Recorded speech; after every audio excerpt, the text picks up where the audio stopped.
This is the Hidden Killers Podcast. The Hidden Killers Podcast with Tony Brueski. Jennifer Coffindaffer, retired FBI special agent, with us right now as we discuss a case that many didn't think we'd talk about really much again, unless in a retrospective sort of way. BTK, until the news comes that Dennis Rader has died in prison, which he has not, obviously, as of yet. Kerri saying his daughter that he is kind of rotting away and is like a shell, basically, in a wheelchair, has basically shrunken as he gets into old age. But she went in and had some conversations with him over the summer as an investigation started to get underway into the cold cases that some are looking at going, we think BTK may be connected to. Going and digging up his yard and actually finding some things. We've heard rumors over the years of BTK, possible involvement in other cold cases. What makes this one so different?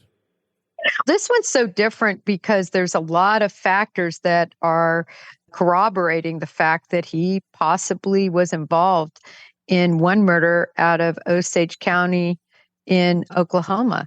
And specifically, there was a journal entry discussing, to paraphrase, it was a bad laundry day, and this young woman disappeared out of laundry.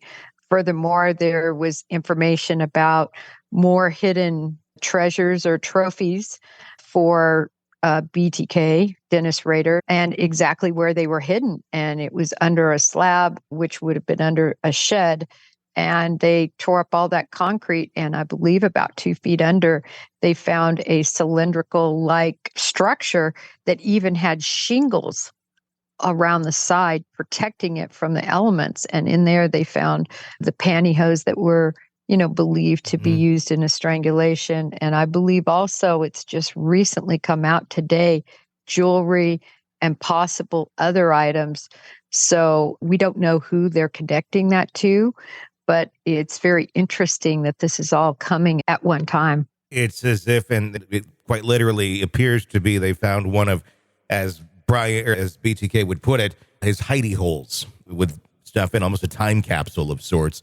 I saw the Osage County Sheriff talking the other night with Ashley Banfield on News Nation, and he was kind of tossing around the pantyhose. I was a little bit weirded out by that, considering their evidence that are 50-some years old. Why was he just tossing pantyhose around on camera? Did you find that a little bit odd with evidence? I just always have to say, and I'm not trying to say this in a negative light necessarily, but coming from the Bureau and having everything be so strict, those pantyhose would have been put into evidence and never seen or touched again other than by a DNA expert and by our laboratory and by the officials in our evidence vault, packaging them up appropriately.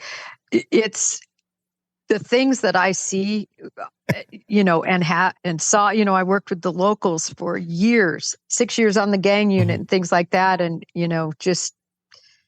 it's just, they have different protocols, they have different rules. And he's the man in charge, so he can do whatever he wants. But I didn't like that one bit. That shouldn't even be anywhere around his desk. It should be in a laboratory. Hopefully it's already been examined for possible DNA. Lasts a long time. Yeah. If there was a hair on there, if it was used as a ligature around a girl's neck, there could likely be a hair on there.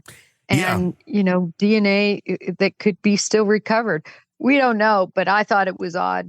This is the Hidden Killers Podcast. Want more? Start binging on all of our true crime podcasts right now through Apple Podcasts and get an ad-free experience when you sign up to be a True Crime Today Premium Plus member exclusively on Apple Podcasts. More of the Hidden Killers Podcast, dropping soon. Press subscribe now.